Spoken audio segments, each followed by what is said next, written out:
Tonight on 20 to 1, Girls on Film.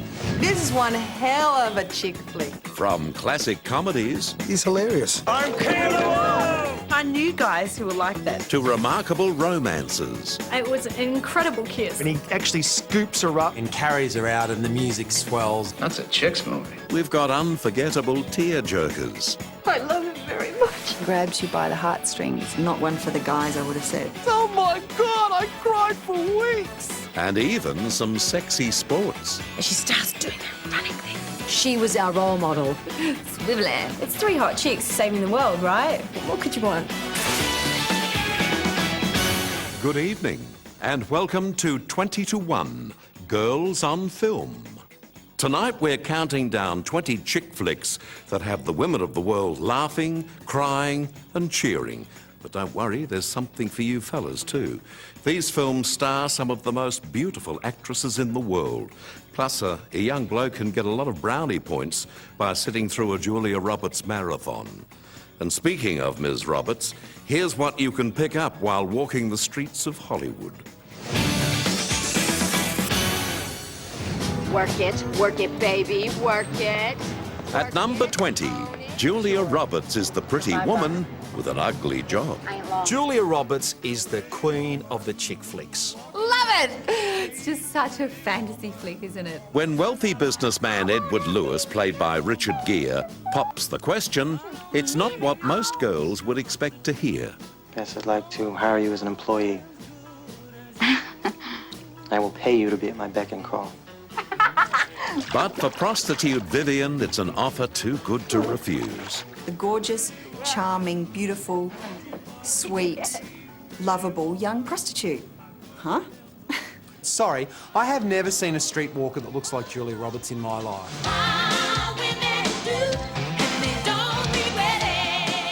With Edward's credit card in hand, Vivian sets out to revamp her image.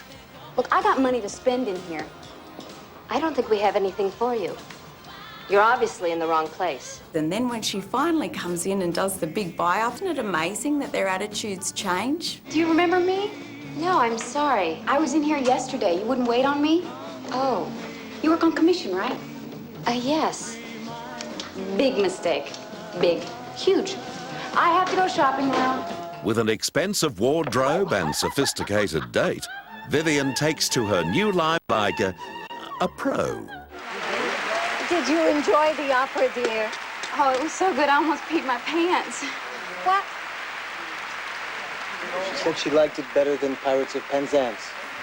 Oh.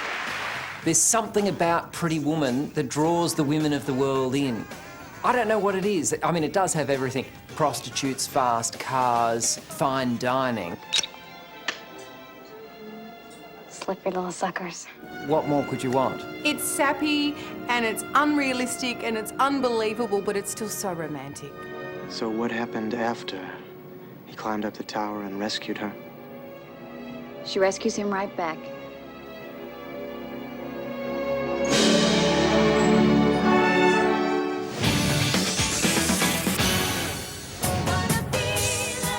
Looking flash in overalls and in a leotard, it's Jennifer Beals in Flashdance. Yeah, the funny thing about Flashdance is so many people know this film, but how many people can actually tell you what the story of the film is?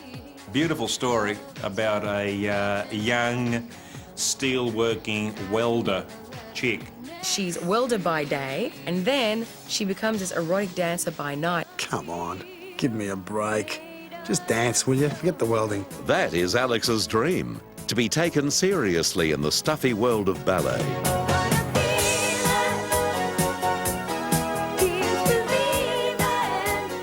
This is a film that literally put the flick into chick flick. Oh, and the water, that's right, the water in the chair. That was a great scene.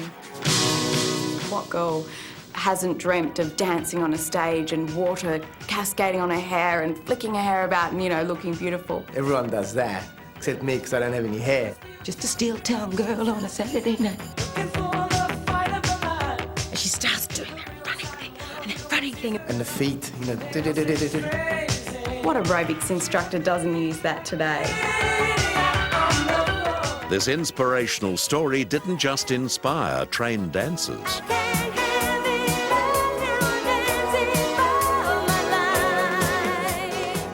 Sends a message out to girls. If you're a young welder with supermodel looks, you can be a star too.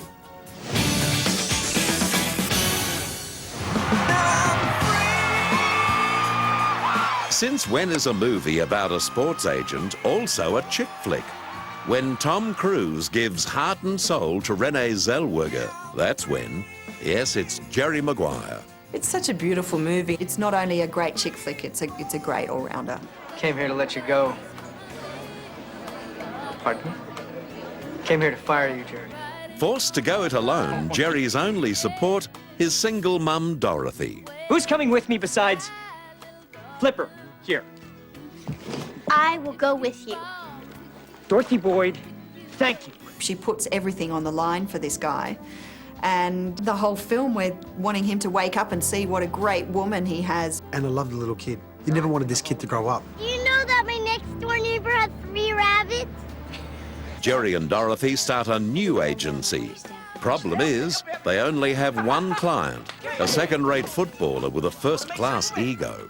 Show me the money. Hey, show me the money. Show me the money. I need to feel you, Jerry. Show me the money. Jerry, you better yell. Show me the money. The 3 most romantic words in the English language are not I love you, but they come from this film. You complete me. Oh, every girl melts when they hear that. It's so beautiful. Renee Zellweger's greatest line, I think, is "You had me at hello." You had me at hello. You had me at hello. You had me at hello. At number 17, it's the raw, heartbreaking tug of love, Kramer versus Kramer. It was one of those perfect all-time films. In the midst of a bitter separation, Ted Kramer must rearrange his life to take care of his home, himself, and his young son, Billy. And it's a reversal of roles, which really struck a chord with audiences in 1979. The idea of a single father trying to be both mother and father to this child. Daddy, it's burning! It's burning! What? It's burning!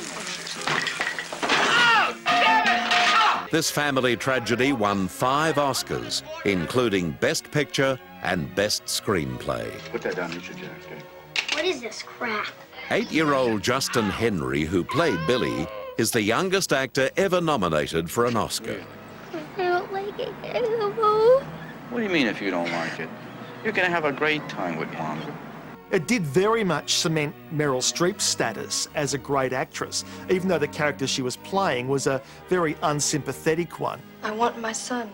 There's something tremendous about the ability to see beyond what is a selfish act for the sake of a child. I came here to take my son home, and I realize he already is home. I love him very much. That scene where Meryl Streep comes back and knows that this man can't live without this little boy. How do I look? Terrific. I thought that was so, so beautiful. After the break on 20 to 1. Men never get this movie. I know.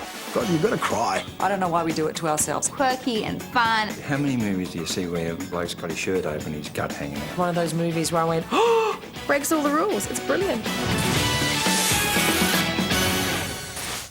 Welcome back to 20 to 1 Girls on Film.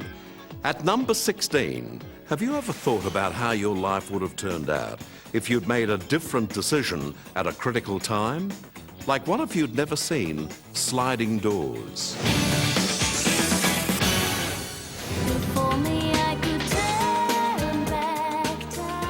Gwyneth Paltrow is run off her feet as a London PR girl, living 2 separate lives in parallel worlds. I'm constantly wondering what would happen if. And so Sliding Doors to me was one of those movies where I went, oh! In this what-if story, 2 vastly different scenarios play out. If Helen misses the train, she'll get home late and never find out her sleazy boyfriend is cheating.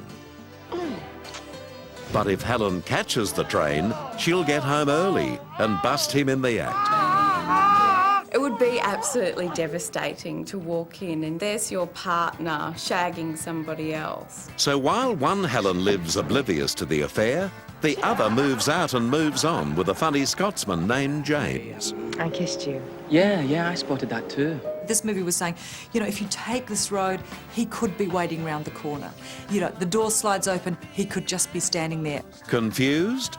Well, Gwyneth's hair gives a clue to which story is which. You've got the good hair, Gwyneth, and then the bad hair, Gwyneth. But having good hair and a new soulmate can't save Gwyneth from a fatal accident. Suddenly, bad-haired Gwyneth's life seems not so bad. You okay? Going quietly mad.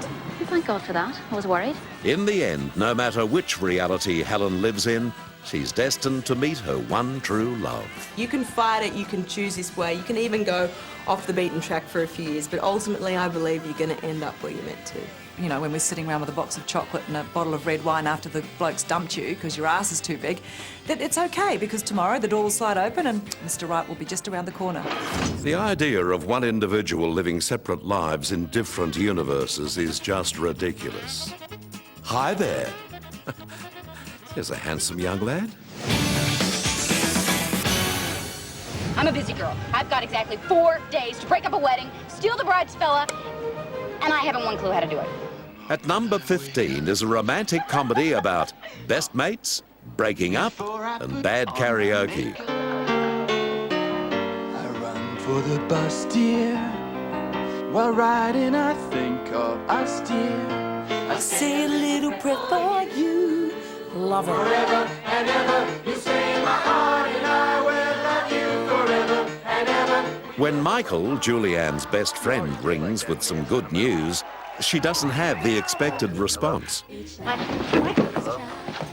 Michael? She's like, oh my God, no. My male best friend suddenly calls up to say, I'm getting married. So she sets about to sabotage his relationship with this new girl. Oh, this just makes everything so perfect. I just wanted him to end up with Cameron Diaz because I thought she was hot. Now, I love this man, and there's no way that I'm going to give him up to some two-faced, big-haired food critic.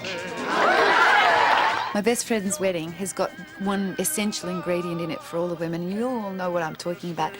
Dermot Mulroney loving Cameron Diaz while she's singing Like a Cow Giving Birth in a restaurant.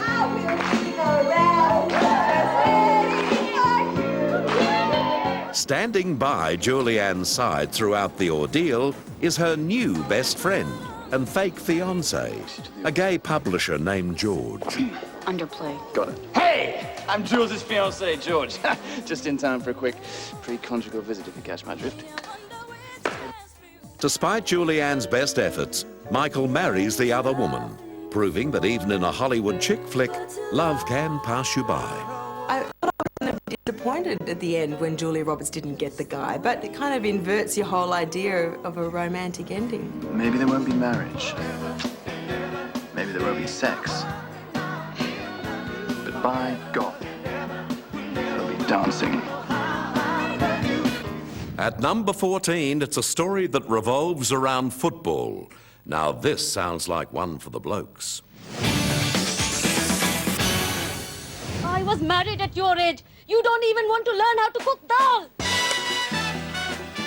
It's time to ditch the dal and strap on the shin pads. This young Indian woman wants to bend it like Beckham. I love Bend It Like Beckham. Quirky and fun, and girls can do it, you know? A girl called Jess, played by Paminda Nagra, and comes from a very orthodox Indian Sikh family, and she wants to be a star football player. But the Bamras have other plans for their daughters. That's it. No more football. She's lying behind her family's back. She's playing soccer, a man's sport, God forbid, out in a dirty, muddy park and getting pushed around, and she's fallen for the coach. You bitch. Breaks all the rules. It's brilliant. I can't believe you kissed him. I didn't. At the core of the greatest chick flick is a great female friendship, isn't it? And it's two girls from different cultures, different walks of life, really, who come together in a sport that's really a male domain as well. Do you swap shirts at the end of matches? This feel-good film about family was a real family affair. Writer-director Gurinder Chadha cast many of her relatives as wedding guests. It's only our men that have a big engine and full MOT, eh? Eventually, Jess's father realises he must let his daughter follow her dream. I want her to fight. And I want her to win. Because I've seen her playing. She's brilliant. Holding the flag up for lots of women who want to play soccer. Now a classic tale of love, hatred, hope and despair. And no, it's not a night spent with the in-laws.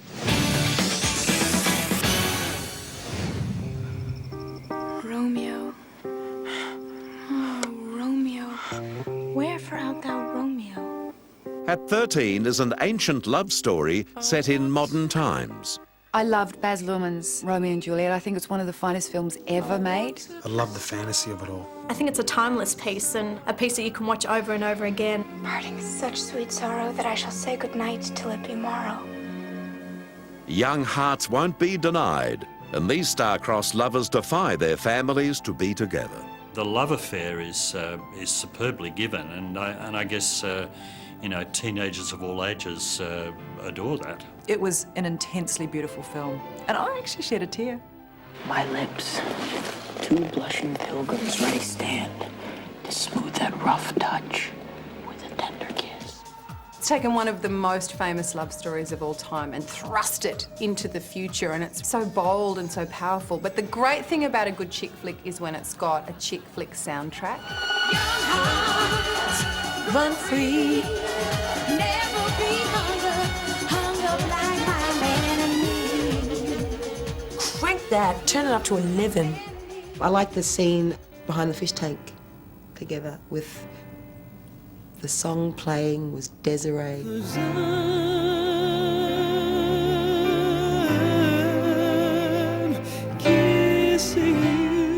Kissing You. Oh, I melt when I hear it. That made this movie for me.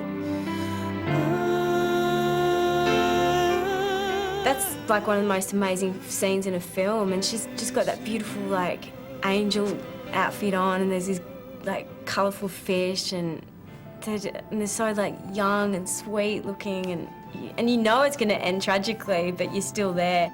It may be a modern take on the classic love story, but the end is the same. It's a chick flick tragedy. For never was a story of more woe than this of Juliet and her Romeo. Coming up next on 20 to 1. He's so beautiful. That's how the devil dances. Doing another film about girls growing into their bosoms and having crushes on guys that don't like them. That's a chick's movie. You know it's a film about like a high-class call girl, right? She was our role model. And that's kicking your ass. Welcome back to 20 to 1 Girls on Film. And if you missed the beginning of tonight's feature presentation, here's a quick look at what you've missed so far. At number 20, Julia's a chick flick pro. At 19, it's a welder with the wow factor. At 18, Jerry Maguire completes me. Number 17 is a family feud in Kramer versus Kramer. At number 16, Gwyneth goes through the sliding doors. At number 15, Julia Roberts doesn't get the guy. At number 14, Bending It Like Beckham. At 13, it's Shakespeare all shook up. And at number 12, it's a story of female empowerment, which is another way of saying, these girls kick ass. Good morning, angels. Good morning, Charlie. Action doesn't get any hotter than this, as three sexy crime fighters do their thing in the street, the clubs, even the bedroom. Yes, it's Charlie's Angels. Three girls doing fantastic stuff, driving fast cars, speedboats, looking sassy. It's three hot chicks saving the world, right? What could you want? I think they tried to stay true to the TV show. This one really just embraced the simplicity of the original concept. Armed with sex appeal and some mean martial arts moves, Nat, Alex and Dylan set out to recover stolen high-tech computer software. Like a chick flick's meant to be torture, but this was good. This was three hotties kicking some tush and having fun. It's an action blockbuster for women. Never send a man to do a woman's job. The movie featured an all-star cast, including that little girl from E.T., all grown up. The ultimate girl power of that film, I think, is that little Drew Barrymore grew up to produce it. God bless her. Yeah, I'd like 3 cheeseburgers, 3 French fries, and 3 cherry pies. What do you guys want? The 3 girls work so well together. Drew Barrymore, when she fights them in the chair.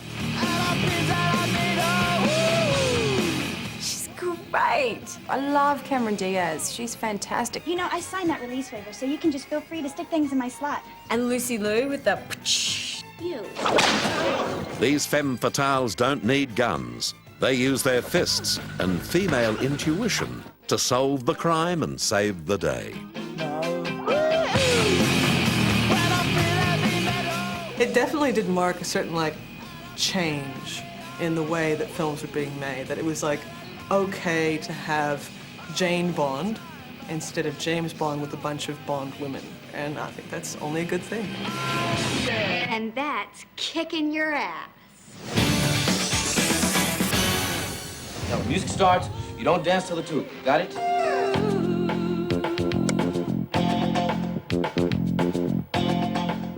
Dancing into position number 11 is a movie that had teenagers getting down and dirty. It's 80s cult classic, Dirty Dancing. Watch my eyes. Good. Ah, Dirty Dancing. I love that movie. And certainly a lot of childhood fantasies revolved around Patrick Swayze's and his hips swiveling. Patrick Swayze. He's so beautiful. But Swayze wasn't the only one dancing up a storm. The movie sparked one of the biggest dance crazes of the decade. That's how the devil dances. Only gay men can dance that well. In a hot summer romance, Johnny shows Baby some of his best moves on and off the dance floor. It's just great. It combines both dancing and a love story all mixed into one. And before long, they're dancing to the beat of their hearts. 4, breathe. He loved Jennifer Grey with her enormous hook nose, and we loved him for it. Unfortunately, Jennifer Grey didn't feel the same way about her nose. The actress went under the knife and as a result had trouble finding work afterwards. It's just classic, and go and get your face fixed up, your nose done. Nobody gives you any work because they don't know who you are. Luckily, Johnny didn't have any trouble recognising Baby, even if she was crammed in the corner. Nobody puts Baby in a corner. I wish someone had. Someone needed to put Baby in the corner. In fact, she put her nose in the corner. Dirty dancing can lead to no good. It'll lead to Baby being put in the corner. It'll lead to babies. Can you imagine being pressed up against a firm, gyrating Patrick Swayze? Anything could happen.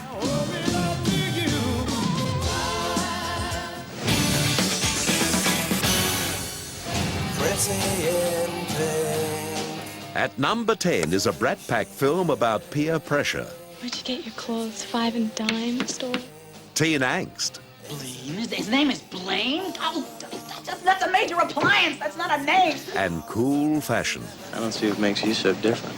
Perhaps my taste. Well, it seemed cool in 1986. It's Molly Ringwald, and she's looking pretty in pink. Molly Ringwald was the it girl. I mean, obviously they didn't audition anybody else. You know, they just went, Molly, we're doing another film about girls growing into their bosoms and having crushes on guys that don't like them. So, you want to go home and change? I already did.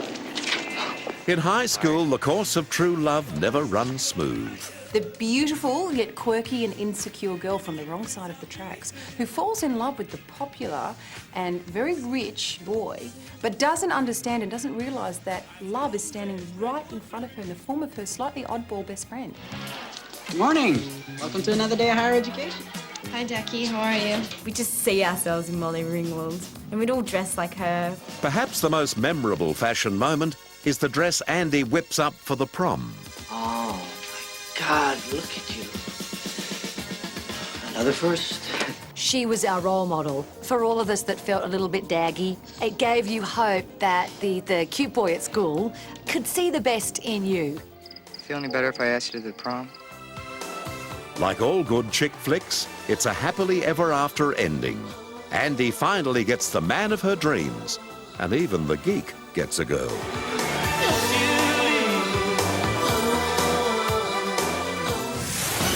Up next on 20 to 1.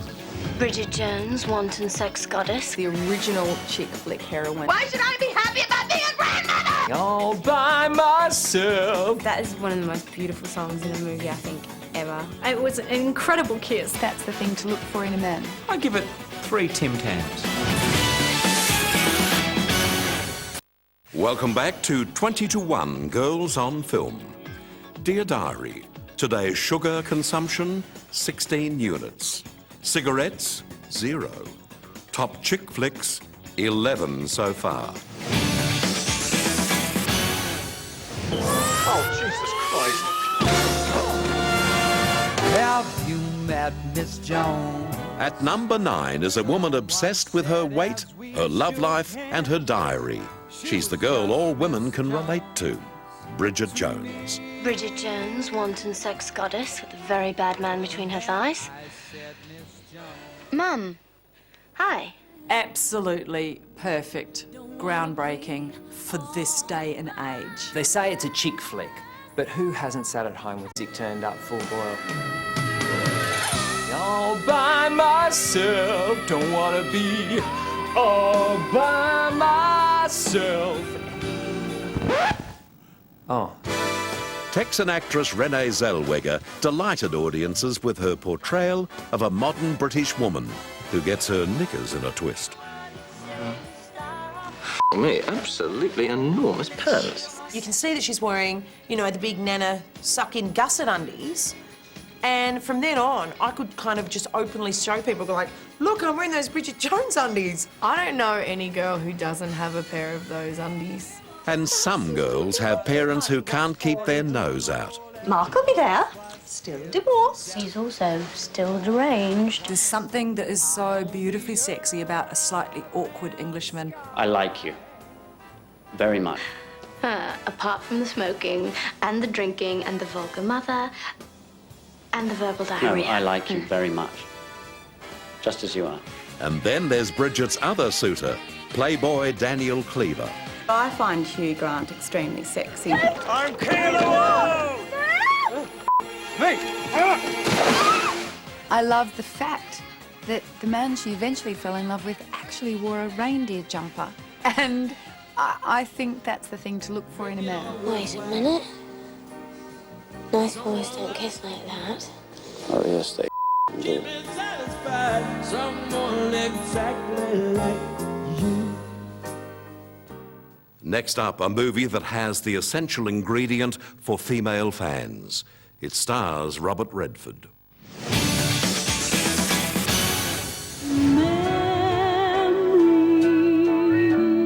At 8, we remember The Way We Were, a romantic tale about unlikely lovers.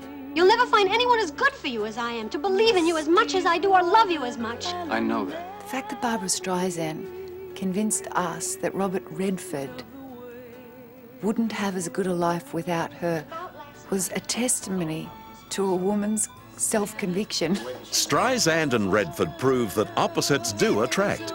He cares more about sport than politics, while she's an active communist.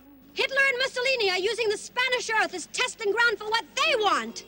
Another world war, is that scary? You're darn right it is.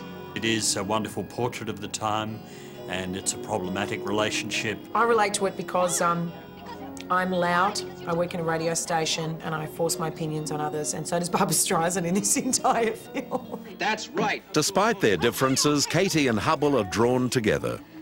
I want us to love each other. But their political views drive them apart, and Hubble into the arms of another woman. Your girl is lovely, Hubble. In Sex and the City, they always refer to The Way We Were, like, your girl is great, Hubble. Your girl is lovely, Hubble.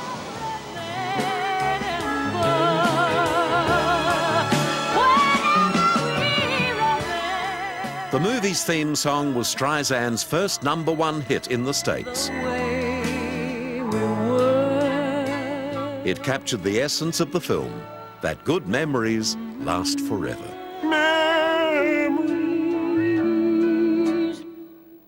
OK, girls, all you have to do now is sit back and enjoy our next movie.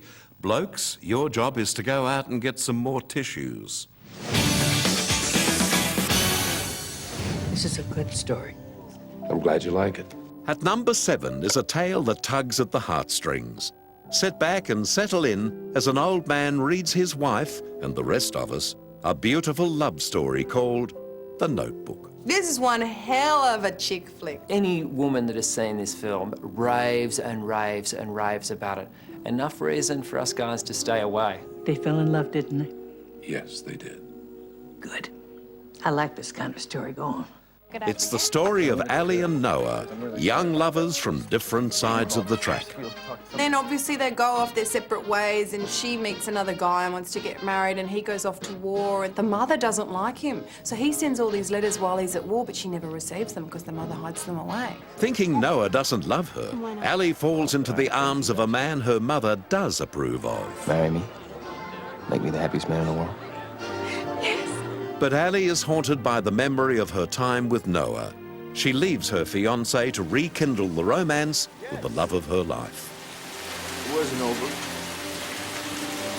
It still isn't over. It was an incredible kiss. Now, remember the old man reading the story to his wife? Well, get ready for a tear-jerking twist. As it turns out, it's about them, and he is constantly reminding her all of the time to help with her Alzheimer's. Who are you? I'm Noah. I'm Noah, and you're Ali. Everything's falling into place. It was us. Oh, darling. Oh, my sweetheart. A chick flick that makes men cry. That's how good it is. This wasn't a bad movie. A teary one at the end. I give it 3 Tim Tams.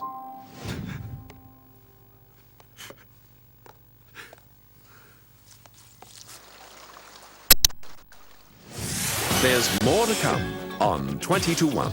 Men never get this movie. I know. That to me is what chick flick is about. So beautiful. Oh my God, I cried for weeks. You've got to cry. Not one for the guys, I would have said.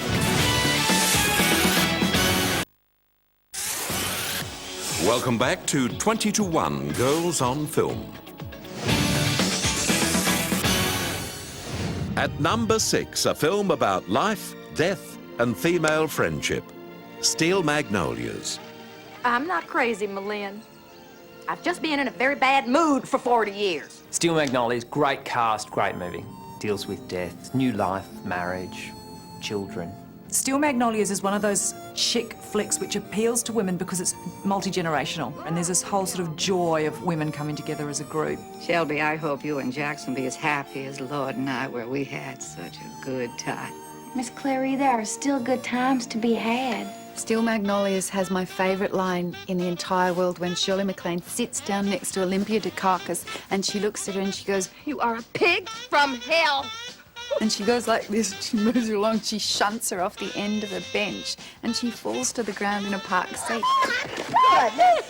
Julia Roberts is Sally Field's daughter Shelby, a chronic diabetic who defies doctors' orders and falls pregnant.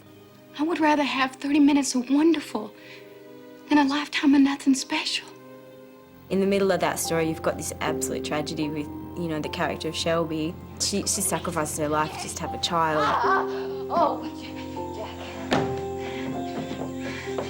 And then she dies. I mean, that was hardcore.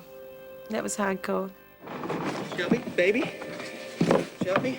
At the funeral, and Sally Field has that breakdown, like, I just want to hit someone, I just want to hit someone. I just want to hit somebody till they feel as bad as I do. I just want to hit something. I want to hit it hard. Here, hit this. Not one for the guys, I would have said. If I get to know your name. At number 5, it's a flick to make you party like it's 1985. All I know is that to me, you look like you're lots of fun. Open up them loving arms. I want someone. Adam Sandler, he's hilarious. Look at me trying to get away with saying it's not a chick flick. I've watched it a couple of times, it's good. Any film with Adam Sandler in it, you can't go wrong. He's just brilliant. Please get out of my Van Halen t-shirt before you jinx the band and they break up. The wedding singer, I think, was adorable because he was so 80s. We looked tragic, we behaved tragically, and we hung out with tragic people. What do you think of the jacket? I don't know, man. I would lose that glove. You look nuts. I knew guys who were like that. I knew guys who had the hair and all the outfits. He has that terrible hair, it's just like permed. And Drew Barrymore, so cute, just like that. When wedding singer Robbie meets wedding waitress Julia, it's obvious they're a match made in 80s heaven. If only Julia wasn't already engaged. I don't even know your last name. It's Gulia. Gulia. Julia's last name's gonna be Gulia. Julia Gulia. That's funny. Why is that funny? I don't know. Of course, Robbie gets the girl, with a little help from Billy Idol. You better get out of my way, Billy. You're gonna get hurt. Oh, yeah? Don't you talk to Billy Idol that way. So let me do the dishes in our kitchen. He serenades her on the plane, and she leaves the loser boyfriend that's cheating on her, and it's so beautiful. I wanna grow with you.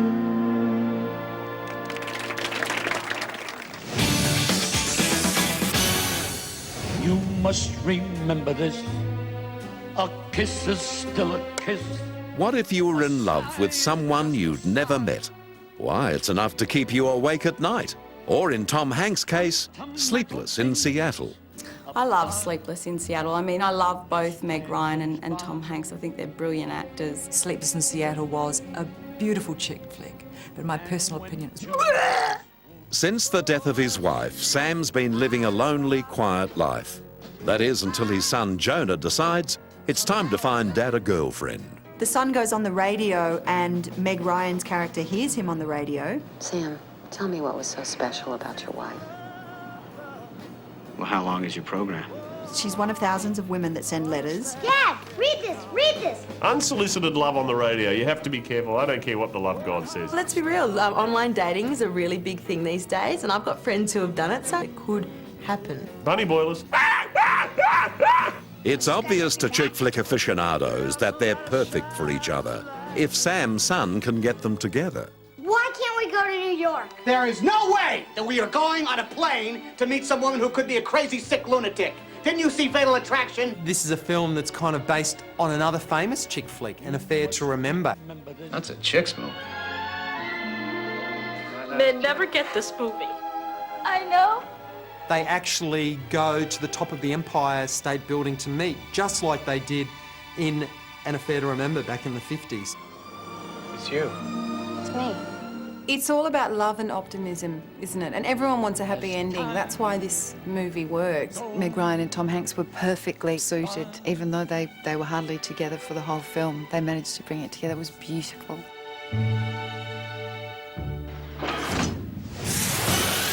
After the break, we reveal our top 3 chick flicks.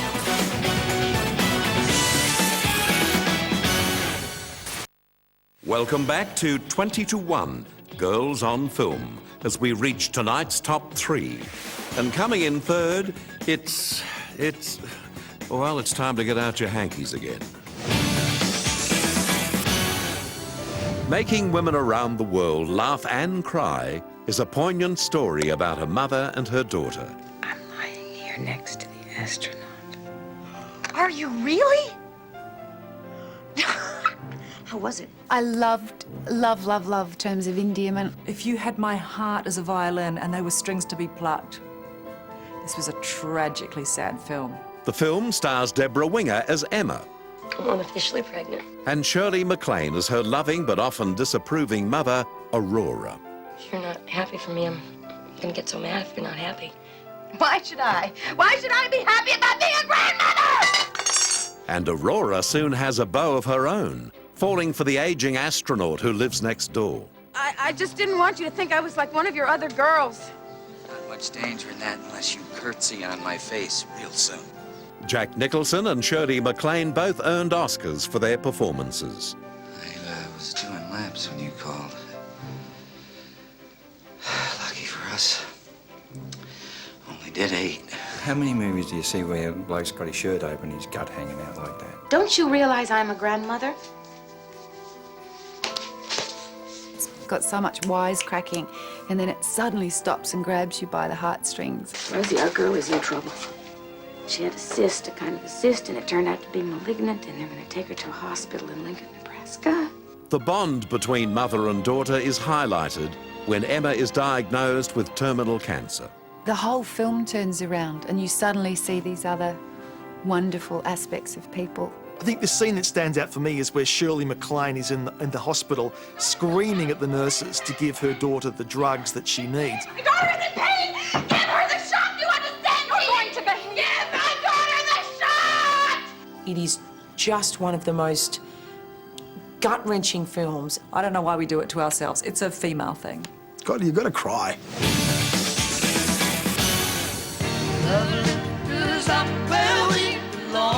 At number 2, we salute Richard Gere, who proves a Navy brat with attitude can still shape up to be an officer and a gentleman.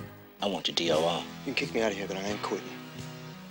When you look at the story of Officer and Gentleman, it's really old-fashioned.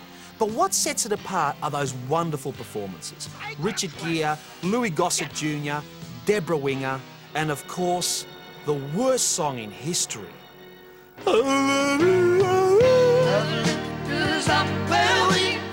Zach Mayo was a student naval aviator, pushed through his training by a tough drill sergeant. Be proud of them wings. They're the only ones you're gonna leave here with. Mayonnaise. You can look at it as one of two ways. You can see it as a film about Richard Gere and his career, or you can have a look at it as the girls, Deborah Winger, trying to snag the man in the Defence Force. Oh, look at the poopies, those poor guys. Paula is a fun and flirty factory worker who instantly catches Zach's attention. I heard about these girls. They come to these things looking for a husband. Not me. But before long, she wants him in and out of uniform as romance blossoms. I love you. I've loved you since I met you. Don't you understand? Richard Gere is just so incredibly handsome in those uniforms. I mean, men in uniform in general, you know, police. Seems there's something about a man in uniform. Why, it's enough to sweep a girl off her feet. That scene where Richard Gere goes in and he gets Deborah Winger and he actually scoops her up and carries her out and the music swells. I mean, that to me is what chick flick is about. That last scene, it nails it. And that brings us to tonight's number 1. And it's an absolute classic featuring one of the most beautiful, sophisticated women in movie history. And the character with the strangest name, Holly Golightly. I'm crazy about Tiffany's. Take 2 would-be lovers, a cat with no name, and a legendary New York jewelry store. And you have all the ingredients for classic romance. Breakfast at Tiffany's. Don't you just love it? Love what? Tiffany's. People still turn up at Tiffany's in New York thinking you can actually get breakfast there because the title has misled a lot of people. Marilyn Monroe passed up the lead role, which then went to Audrey Hepburn. Audrey Hepburn is the original chick flick heroine. She's so classy, and Holly Golightly was such a quirky, eccentric female lead. This is some party. Who are all these people anyhow? Who knows? The word gets out. You don't mind, do you, darling? Reinforcements. You know, it's a film about like a high-class call girl, right? But they kind of, you know, tiptoe around that in the film. I mean, any gentleman with the slightest cheek will give a girl a $50 bill for the powder room. And I always ask for cab fare, too. That's another 50. But because it's Audrey Hepburn... It's charming and light and beautifully done. Holly is a wannabe socialite who keeps rich men company for money. She befriends a struggling writer who relies on lonely women to supplement his income. And it's wonderful that they've managed to take characters who are involved in that side of life and make them, you know, lovable and interesting. The same. And when she's sitting on the balcony and she's playing Moon River, that is one of the most beautiful songs in a movie, I think, ever. Hi.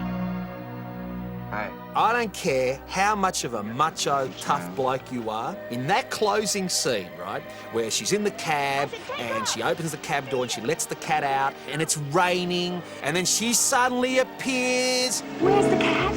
And then they're looking for Cat, and then they find Cat, and then they pick Cat up and they put Cat between them and they embrace. Oh my God, I cried for weeks.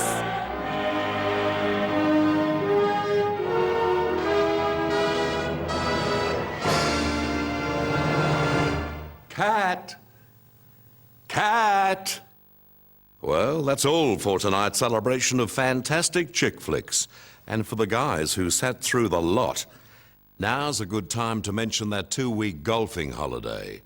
Good luck and good night. This Tuesday on 20 to 1, Crazy Customs. From the outrageous... Why did you pull it off my hand then? Whack someone, punch someone. The word tool springs instantly to mind. To the courageous. It just makes my eyes water. We've got fun for the body. The thighs, buns of steel, it's a beautiful thing. Yeah, we're going to laugh all weekend. It's going to be great. And affairs of the heart. Supposedly you only do it once.